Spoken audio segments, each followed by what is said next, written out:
Olá, seja muito bem-vindo ao Pode Falar TI, um podcast do Sistema Ailos sobre inovação, segurança e tecnologia. Eu sou o Cabral e serei seu host no episódio de hoje. E não estou aqui sozinho, estou aqui também com a minha parceira Samara. Tudo bem, Sami? Tudo bem, pessoal? Olá a todos, muito feliz de estar aqui com vocês. E a gente não está sozinho, a gente trouxe um especialista em IA generativa. Pedro Pimentel, por favor, se apresente. Obrigado por oportunidade de estar aqui com vocês, compartilhando os conhecimentos. Eu sou Pedro Pimentel, eu trabalho no estúdio de inteligência artificial e machine learning da Compass Wall e tenho doutorado em administração, mas mais recentemente concluí um curso de desenvolvimento de produtos e serviços com inteligência artificial no MIT. Então, tenho um pouco aí de bagagem para trazer para vocês. Excelente. E o Pedro, assim como você, vai se inscrever agora no nosso canal aqui. Você que está no canal do Sistema Ailos, então se inscreva, ativa o sininho. Na verdade, o Pedro não precisa porque ele já é inscrito, ele já tem o sininho ativado, mas é muito importante para que você não perca nenhum dos episódios do Pode Falar TI que a gente vai ter daqui por diante, tá bom? Pedro, queria já iniciar contigo. Então, como vocês viram, né, o nosso tema do episódio de hoje é inteligência artificial, um tema extremamente em alta em qualquer coisa que você vai ver. Se você liga a TV, tem inteligência artificial. Abrir um relatório, tem inteligência artificial. Abrir o chat... Brincadeira, o chat GPT é uma inteligência artificial. Mas, Pedro, queria saber de ti qual é o risco de eu perder o meu emprego e ter um robô fazendo a abertura desse podcast no próximo episódio. Achei que você fosse um robô já. Mas tenho testado, tenho treinado para isso. Mas a gente já começa com pergunta polêmica, Para a gente, coloca na saia justa. pra gente iniciar bem. Perfeito. Eu acho que não, Cabral. Eu acho que a probabilidade de você ser substituído por um robô, eu acho que ela é um pouco remota, mas eu acredito que a inteligência artificial hoje ela vem para melhorar o nosso desempenho em muitas coisas. Então, a gente pode, por exemplo, utilizar a própria inteligência artificial para treinar como fazer um podcast antes de fazer um podcast. Que é bem importante, E, inclusive. e usar isso a nosso favor. Então, eu acredito que é uma conjunção ali, uma união de forças, nós, seres humanos, com a inteligência artificial. Excelente. E a gente vê cada vez mais, como tu trouxe, né, um caminho para a parte de colaboração, né, não de substituição.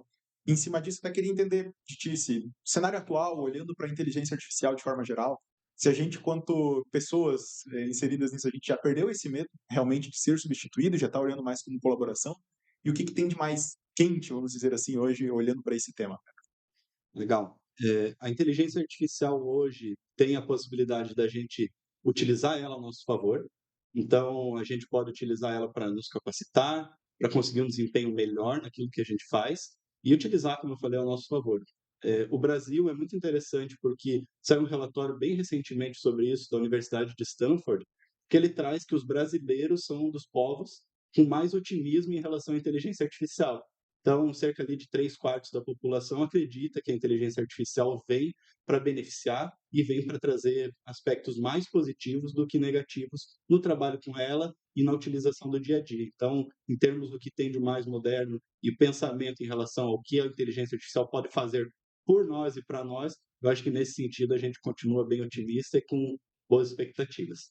A gente percebe muito que as pessoas, elas ainda estão descobrindo a inteligência artificial, descobrindo o chat GPT. Mas acontece o seguinte, elas têm o costume de usar o Google para fazer pesquisa. A gente tem, faço com frequência. Mas e se eu pegasse e colocasse o chat GPT como favorito no meu navegador? Será que eu não usaria mais? Será que usando mais, eu não substituiria um pelo outro? Pode falar um pouquinho mais sobre essa curva de aprendizagem e descoberta das pessoas? O ChatGPT ele é lançado para o público geral mais ou menos ali no final de 2022. Então a gente tem ali novembro para dezembro sendo disponibilizado o modelo GPT 3.5 e a gente tem nisso uma curva de aprendizado junto com o hype, né? Então tem todo aquele nossa, meu Deus, a inteligência artificial vai mudar o mundo, vai tirar nossos empregos, ou ela vai transformar tudo, mas tem esse processo de aprendizado, tanto nosso como usuários comuns, e a inteligência artificial ali do ChatGPT, por exemplo, é como se fosse a ponta do iceberg ali. A gente está vendo só um pedacinho de tudo que existe por trás disso. Então, sim, existe essa curva de aprendizado, é muito normal a gente estar nesse processo, e a melhor forma de aprender a mexer é realmente você mexer. Então, usar bastante, mas usar bem, usar com segurança e ter ali o conhecimento de que essas ferramentas elas não vão trazer respostas 100% certas para você, então elas podem alucinar, como é o termo técnico utilizado, e você precisa ali ter cuidados com segurança do que você vai colocar para ela analisar para você ou que dados você está inserindo, porque esses dados podem acabar sendo utilizados para o próprio treinamento desse mecanismo, dessa inteligência. Então, tem uma questão ali de aprendizado, colocar a mão na massa, testar e ver o que isso pode fazer, mas usar com segurança principalmente. Tu vê o ChatGPT, não dá para falar de inteligência artificial, principalmente, né, início agora, e não linkar ele com o ChatGPT. Tu vê ele como uma boa porta de entrada para o aculturamento do uso de inteligência artificial em qualquer situação do dia a dia, empresas, enfim. Com certeza. A gente tem a disponibilização para usuários comuns, pessoas comuns, que eu digo comuns que não são desenvolvedoras e não estão no mundo da tecnologia inseridas nisso. Então, tem familiares com mais de 50, 60 anos que estão aprendendo a programar usando o próprio ChatGPT. Então, a pessoa abre o ChatGPT e já pergunta alguma coisa do tipo, como eu faço para criar um aplicativo? E nisso, o ChatGPT vai trazendo um caminho para você e ajudando nesse sentido. Então, é sim uma boa porta de entrada e vale a pena a gente testar, a gente tentar, novamente, com segurança, com cuidado, sempre priorizando aquilo que é o meu aprendizado e entendendo as limitações dessa ferramenta. Tem um ponto que eu queria trazer, que assim, você falou muito da parte da pessoa física, né? Mas olhando um pouco para empresas. Dentro do sistema Ailos, a gente começou estudos sobre IA, até para entender onde que a gente poderia aplicar. Como é que você entende que está a maturidade do Brasil, falando de empresas, a implantação de IA generativa e como que ela pode ajudar as empresas a, de repente, lucrar mais, vender mais? Quais são os pontos que se pode trazer para melhorar isso? Eu gostei que você fez uma diferenciação, você falou exatamente de IA generativa. Se a gente está falando da IA que voltou a ser chamada de IA tradicional, ela já existe há muitos anos. Então, o próprio sistema financeiro já usa isso, o Banco Central já tem regulação em relação a isso desde 95, falando sobre modelos estatísticos, o uso deles. Mas, voltando agora para a inteligência artificial generativa, a gente está num processo de aprendizado.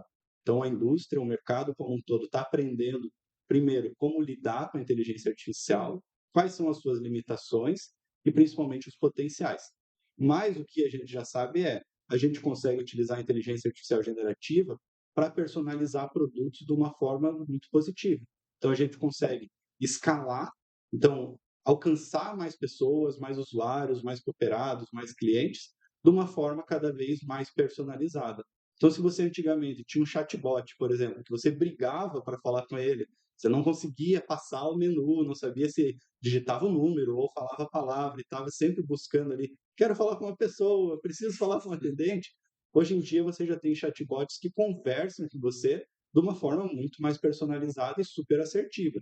Então, esse é um caso de sucesso que a gente tem visto cada vez mais, dentre inúmeros outros aí que a gente tem de recomendação de produtos, de busca por conteúdos em bases de conhecimento, mas é possível a gente trabalhar nesse sentido e eu acho que a gente está nesse processo de encontrar e entender melhor qual é o retorno sobre o investimento. A gente está exatamente nessa época. Eu só queria aproveitar esse gancho, né? E como a gente entrou já no tema IA generativa, Pedro, se eu fosse uma criança de 6 anos, queria entender ali, para ficar fácil, qual é a diferença, né, do que a gente está chamando hoje de IA tradicional e da IA generativa?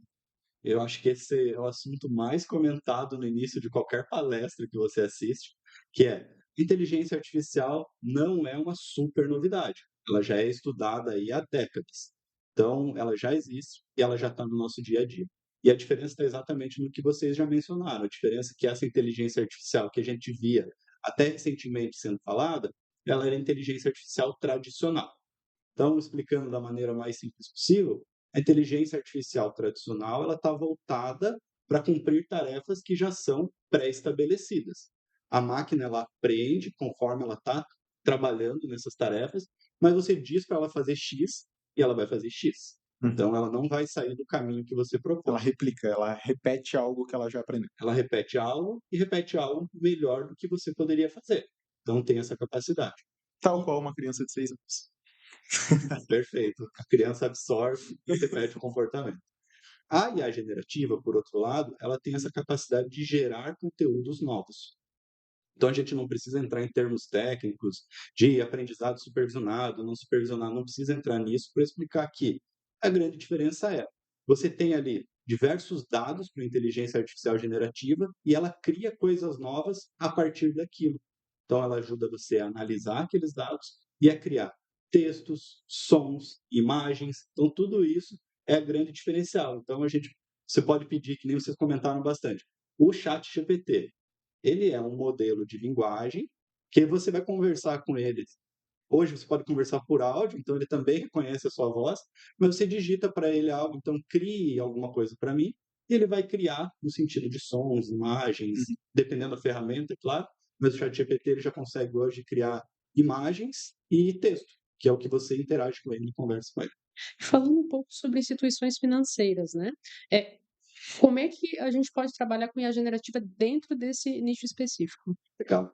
A instituição financeira é super tecnológica, a gente sabe disso, porque já há anos as instituições financeiras elas investem em inteligência artificial, em tecnologia, mas mais recentemente a gente tem aí a personalização de produtos, a gente pega, como eu mencionei, um chatbot, onde a gente consegue colocar ele para conversar com a pessoa de uma forma personalizada, ou a gente consegue desenvolver um aplicativo que seja personalizado para cada perfil de cliente. Então, se a Samara, por exemplo, está lá no aplicativo do banco dela, então está no aplicativo da Ailos trabalhando ali, e ela vai ver a conta corrente.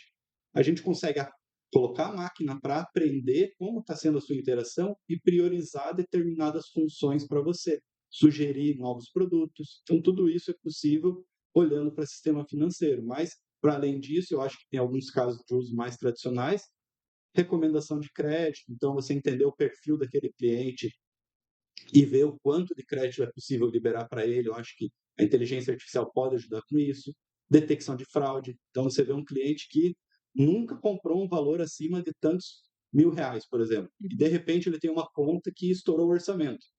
Será que aquilo é uma fraude ou não? Será que aquilo está no perfil dele? A inteligência artificial pode ajudar a detectar isso de uma forma muito mais rápida do que nós, como seres humanos, olhando uma planilha, ponto a ponto, cliente a cliente. Então, existem alguns casos de uso legais aí. Show. Porque quanto mais a gente avança, né, na questão de número de usuários, uma plataforma, né, por exemplo, um aplicativo do sistema financeiro, da instituição financeira, a gente entra muito nessa questão de como é que eu personalizo em massa, de uma forma muito específica para o Pedro, de uma forma muito específica para a Samara, que a gente chama de hiperpersonalização, né? Como é que eu consigo chegar e entender o comportamento do Pedro e oferecer o melhor produto e serviço para ele, se eu não tiver, por exemplo, uma tecnologia como é a inteligência artificial?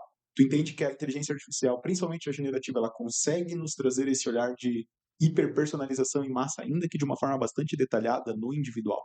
Consegue, é possível porque a gente tem muitos dados sobre os nossos clientes ou sobre nós mesmos.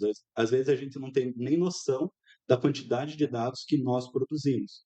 Então, você está interagindo com o seu banco, você está interagindo com uma rede social, você está interagindo no WhatsApp, por exemplo, você está compartilhando informações sobre você. Momento que você usa aquele aplicativo, de que forma você interage, com quem você interage. Então, assim, são dados que a inteligência artificial ela tem uma capacidade bem interessante, que ela não precisa, você como ser humano não precisa dizer para ela o que são aqueles dados. Então ela tem uma capacidade de analisar por si só e encontrar relações entre eles para fazer essa personalização. Pedro, aproveitando que você falou sobre essa questão de dados, a gente vê que, como está muito no início, a parte de legislação ela ainda está sendo construída, né? Pode trazer um pouco mais essa visão de como é que está esse cenário, não só no Brasil, mas no mundo? Tem sido discutido, hoje o legislativo de diversos países está discutindo os potenciais, as limitações, os riscos envolvidos com isso, mas não tem nenhuma instituição ou nenhum ponto que decretou algo e falou, ó, a partir de agora nós vamos seguir essa diretriz. Então, o próprio caso nosso do Brasil é o Banco Central e o Comitê de Basileia, que são instituições bem relevantes no sistema financeiro, eles não trouxeram nenhuma regulação, nenhuma normativa. O que eles trazem hoje é estudos. Então, eles começam a apontar caminhos de potenciais e estudos, o que pode se fazer, o que é possível, não é nem o que pode se fazer, o que é possível fazer, mas muito mais no caminho de estudo do que normativo. Então, a gente está nesse momento de entender a IA e entender o caminho que nós vamos seguir. Show. E quando a gente olha para essa parte ainda, Pedro falando sobre isso, né, porque a gente vê essa questão da personalização, não somente em instituições financeiras, mas quem aqui não pede a mesma coisa toda quinta-feira à noite no aplicativo vermelho de entregas de comida, por exemplo, e toda quinta-feira recebe lá a notificaçãozinha, enfim. Queria entender de ti, olhando para o cenário das instituições financeiras e fora também, qual é a maior dificuldade ou qual seria o maior desafio para a gente conseguir chegar nesse ponto de utilizar a IA generativa para isso? Seria a estruturação dos dados? Teria outra coisa aí? Existem alguns desafios. Então, um deles que tem sido superado agora é a questão de capacidade computacional. Então, a gente tem ali que se fala muito de computação quântica, que são supercomputadores, superpotentes. Isso está cada vez mais próximo, cada vez mais acessível em termos da tecnologia estar disponível. Antigamente, você precisaria de um servidor local, ou seja, um computador próprio, para rodar o seu modelo. Então, para rodar a sua inteligência artificial. Isso exige dinheiro e exige tempo. Mas hoje você tem grandes corporações, as big techs, que chamam, né, o Google, a Amazon, a Microsoft, disponibilizando isso a custos muito reduzidos. Então, a questão de capacidade computacional, a gente está conseguindo acompanhar. Mas acho que um dos aspectos tão importantes quanto é a qualidade de dados. Então, tem um ditado que se você coloca porcaria dentro do modelo, vai sair porcaria. Então, é basicamente que tipo de dados eu estou dando para essa inteligência artificial trabalhar e qual é a qualidade deles. Então, eu acho que esse é um segundo aspecto tão importante quanto. Perfeito. Queria trazer, agora que a gente já está à vontade, já está entre amigos, queria te trazer uma pergunta um pouquinho mais fora do roteiro, uma vez que ela não passou pelo nosso robô do podcast aqui para dizer qual seria a próxima pergunta. Mas queria trazer uma pergunta no sentido de a gente vê muitas tecnologias, muitas tendências surgindo ano após ano, e algumas não que caem em desuso, mas elas, como a gíria jovem fala, ela flopa, né? Aquela flopada. A gente tem alguns exemplos recentes, e queria entender de ti, tem alguma coisa que a gente precisa fazer para a inteligência artificial não flopar ou não? Tu entende que ela é um caminho sem volta, a gente ingressou nela agora, vai ser um aliado para a gente aí, como tu disse, né? Já vem desde de tempos atrás, mas com essa visão agora de IA generativa principalmente, é um aliado que não sai mais da gente? Eu acho que sim. Eu acho que é um aliado que não tem muita volta para a gente no sentido de como é que eu aprendo a utilizar isso ao meu favor, sabendo que tem muito potencial de uso e tem muita possibilidade de melhorar o nosso dia a dia. Estava ouvindo um podcast antes de vir para cá, de que a inteligência artificial está sendo utilizada, por exemplo, não só para navegação de carros, então carros autônomos, mas para navegação de pessoas com deficiência visual em calçadas. Então, você imagina a revolução que isso está trazendo para a vida das pessoas, para muito além da questão de consumo, Sim. mas trazendo perspectiva de saúde mesmo. Você tem hoje o uso da inteligência artificial para diagnosticar doenças, muito antes do que seria diagnosticada com os exames tradicionais. Então, assim, é um momento ali que a gente está vivendo de grande mudança. Não sei se eu posso falar em disrupção, mas é um momento de grande mudança, sim, e da gente trazer muitos benefícios, não só em termos comerciais, mas em termos sociais mesmo, para nós como cidadãos, como consumidores, enfim. Eu acho que a gente está num caminho muito interessante. Perfeito. E isso, amigo, quando a gente traz olhando, né, aqui a gente está trazendo para um olhar pessoa física, né, esses impactos na vida da pessoa, a gente falou sobre a hiperpersonalização que vai chegar lá na ponta, mas aí quando a gente olha para a questão das empresas, né, como que a gente olha para essa questão da inteligência artificial, o que seria o foco, de repente?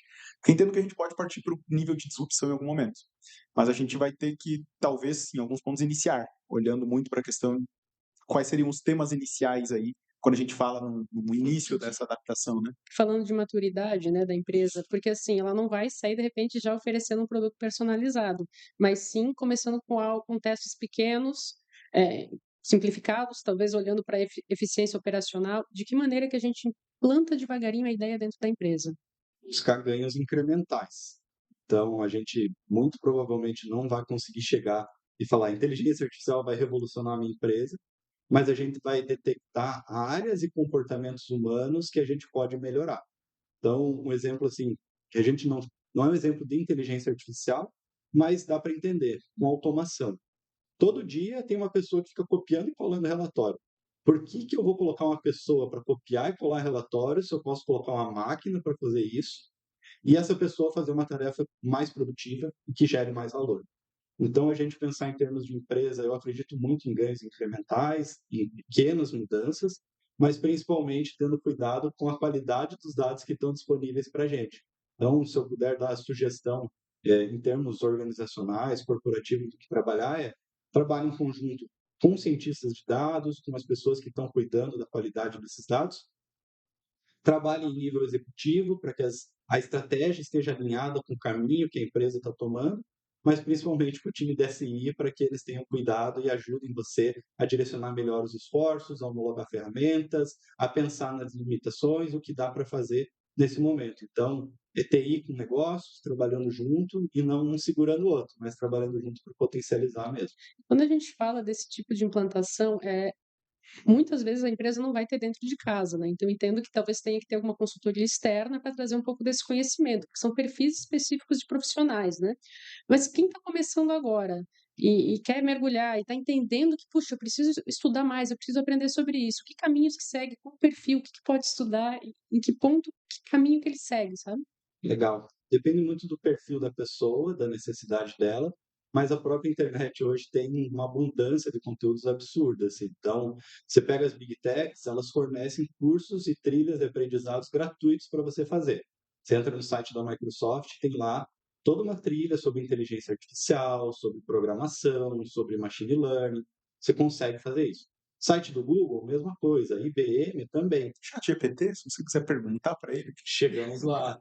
Então, se você quer uma trilha formal, você tem as Big Techs ou até universidades disponibilizando cursos gratuitos. Eu fiz um curso da USP recentemente, gratuito, para aprender mais, para me atualizar, para ver o tido mais moderno do que a ciência, a academia está falando.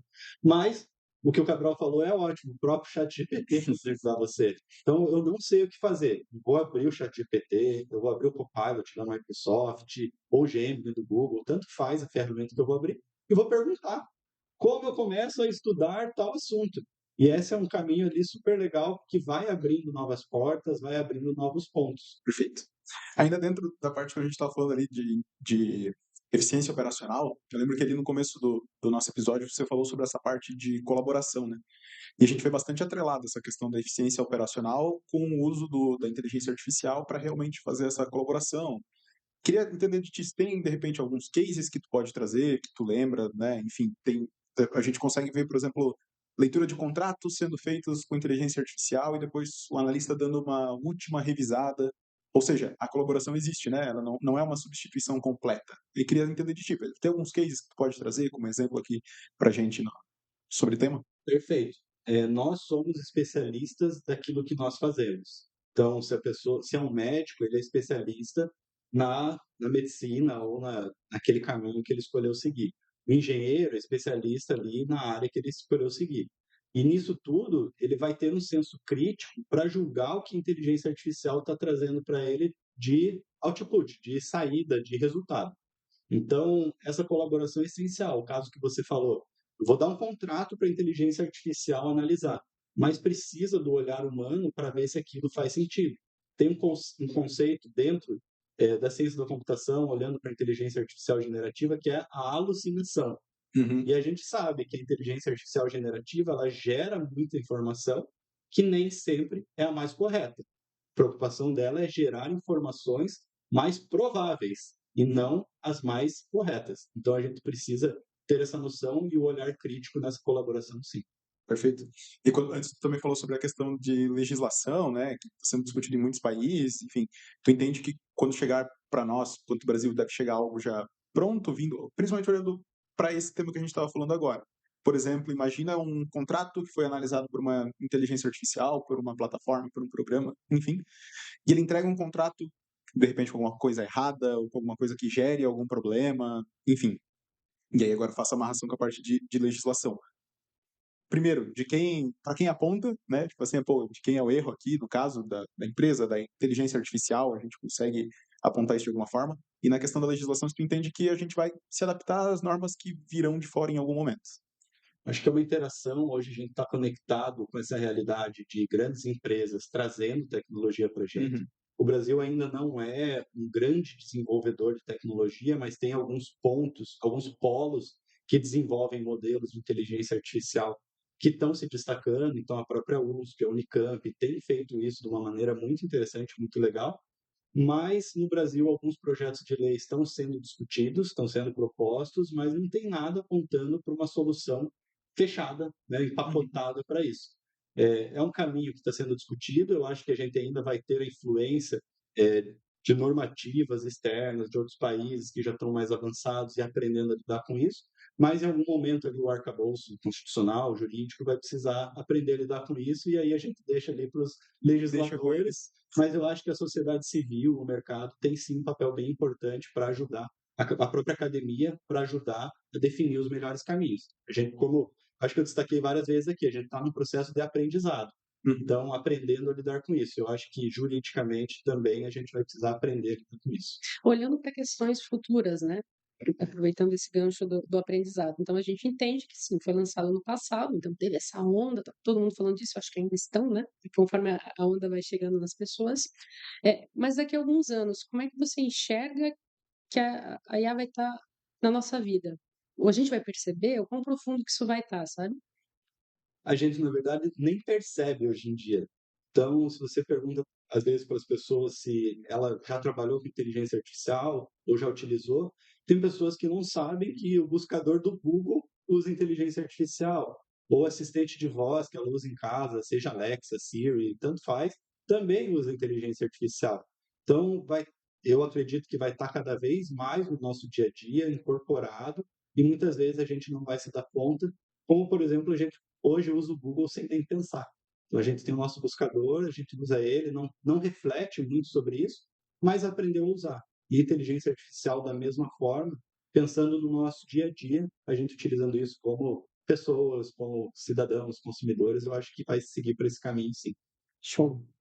A gente falou um pouquinho antes ali sobre eficiência operacional, né? Quando a gente olha para essa questão de melhoria dentro do CNPJs, vamos colocar assim. E aí tem outro ponto que eu queria trazer aqui também para discussão, que é a questão da experiência do usuário. A gente falou de personalização, né? Que é o usuário sentindo lá no final somente a entrega de valor para ele. Mas eu acho que se hoje a gente tem duas visões por onde iniciar, de repente, seria eficiência operacional, né? Realmente.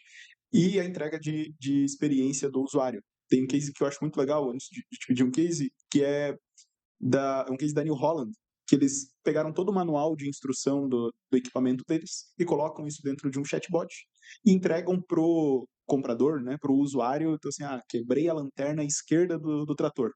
Lanterna esquerda, ele traz no manual como trocar, o que acontece, enfim. Então a gente vê a experiência do usuário sendo afetada. Na tua visão, como é que a experiência do usuário, então, vai ser impactada daqui por diante? E se tu tem algum case também que tu pode compartilhar com a gente? Acho que dá para ir até um pouco além. A gente está, muitas vezes, muito conectado ao chat GPT, aos modelos de linguagem, porque eles estão incorporados agora, Sim. começando a se incorporar no nosso dia a dia.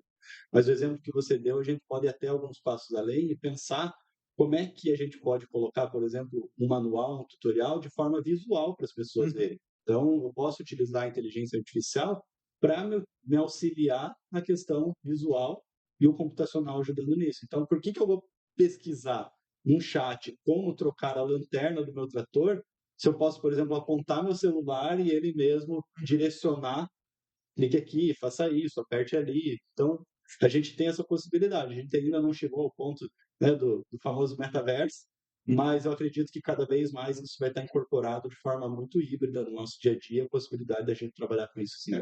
Quando a gente fala do metaverso, né, a gente vê muito... A associação se remete ao colocar óculos partindo para o The Sims lá, enfim. A gente olha para o metaverso aliado à inteligência artificial muito nessa parte, né? Imagina eu estar apontando novamente para o exemplo, estou apontando aqui para um local que não tem funcionado bem, ou que eu posso fazer alteração, e aí sim ele incorporar uma inteligência artificial para entregar valor realmente, né? Com certeza. Então, acho que a tecnologia, cada vez mais, ela faz parte do nosso dia a dia, é difícil se dissociar disso. Mas a gente vai aplicando e aprimorando capacidade visual, capacidade auditiva, tudo isso em dispositivos que estão às nossas mãos. Então, já teve até alguns lançamentos no ano passado que o teu dispositivo ele é transmitido na palma da sua mão. E você não precisa necessariamente ali de um aparelhinho na sua mão para mexer nele. Então, a gente vai vendo melhorias, a gente vai vendo novas tecnologias e novas possibilidades de interação entre o humano, que somos nós, e a máquina, que, enfim, pode ser a inteligência artificial, pode ser o device que a gente está usando, o aparelho. Então, a gente está nesse caminho mesmo. Perfeito. Para a gente direcionar, então, o nosso papo aqui para o caminhamento do nosso dia, para fechar, vamos falar um pouquinho mais, voltando agora para o nosso sistema financeiro. Queria entender, Pedro e Samara também, de como que a gente se prepara quanto sistema financeiro para isso, qual seria o melhor caminho para a gente olhar, qual seria o melhor direcionamento para a gente, assim, opa, gente, esse aqui é o caminho que talvez seja uma porta de entrada, ou que talvez já seja num nível de disrupção que seja importante a gente ficar de olho e seja importante a gente abraçar nesse momento. Pergunta de $1 milhão. Exatamente. Eu queria saber isso porque a gente precisa começar alguns projetos. Brincadeira. Isso faz sentido. Eu acho que o primeiro ponto é qualidade de dados. Uhum. Precisa garantir que os dados que a gente tem na empresa, eles sejam adequados, sejam tratados, que a gente sejam confiáveis, que a gente possa confiar nesses dados. Um outro ponto é a gente pensar em termos de legislação. Hoje a gente tem a LGPD e é um ponto que precisa ser considerado e levado em consideração. Mas, como eu mencionei, a estratégia dentro da empresa ela precisa estar conversando, seja estratégia em termos de sistemas, de tecnologia, seja estratégia em termos de negócio. Então, conseguir colocar diferentes áreas para conversar, estabelecer uma governança de inteligência artificial, pode ajudar muito a potencializar isso, a identificar ali possíveis riscos, a tirar impedimentos. Então, tudo isso eu acredito que a governança ajuda muito e eu tenho visto algumas empresas trabalhando com governança de IA e, nesse sentido, os resultados têm sido melhores, porque a estratégia está conversando, a estratégia está sinérgica e temos ali tanto nível executivo trabalhando nisso, mais colaboradores sendo capacitados com treinamentos, com estudos. Então, tudo conversando ali em todos os níveis da empresa, em todas as áreas. Gente, acho que a gente passou pelos assuntos aqui que a gente gostaria do dia de hoje. E aí, para a gente para caminhar agora para o fechamento do nosso papo, vou pedir para Samara fazer aqui a sua última fala, né, e agradecer a presença também sua, do Pedro, a gente faz esse fechamento em conjunto. Show de bola. Muito feliz de ter trazido esse assunto nesse podcast. A ideia realmente é clarificar um pouco para as pessoas, né, um pouco mais desse universo. Ele está nesse momento de descoberta, então a gente vê que precisa falar sobre isso. Está em todo lugar? Está em todo lugar. Mas assim, tira um tempinho e vai lá e fuça. Então, se puder dar uma dica sobre isso, é essa, sabe? Percam esse medo de usar, de achar que talvez estou trapaceando um trabalho e entender que não, é uma ferramenta para te ajudar no dia a dia, né? Então, muito feliz pelo convite. Por favor, Pedro, fique à vontade para finalizar. Obrigado pelo convite, Samara, Cabral, Ailes. Estou feliz de estar aqui compartilhando algo que faz parte do meu dia a dia e eu sigo com o que você falou também. Então, usem bem a inteligência artificial, usem bastante, mas usem de forma segura para você entender o que ela faz, o que ela não faz, o que ela pode trazer de benefícios para você. Então, acho que essa é a minha sugestão. Utilizem, testem e vejam o que vocês conseguem, porque a gente tem um caminho muito legal e interessante pela frente. Perfeito. Samara, Pedro, muito obrigado pela participação no nosso podcast de hoje.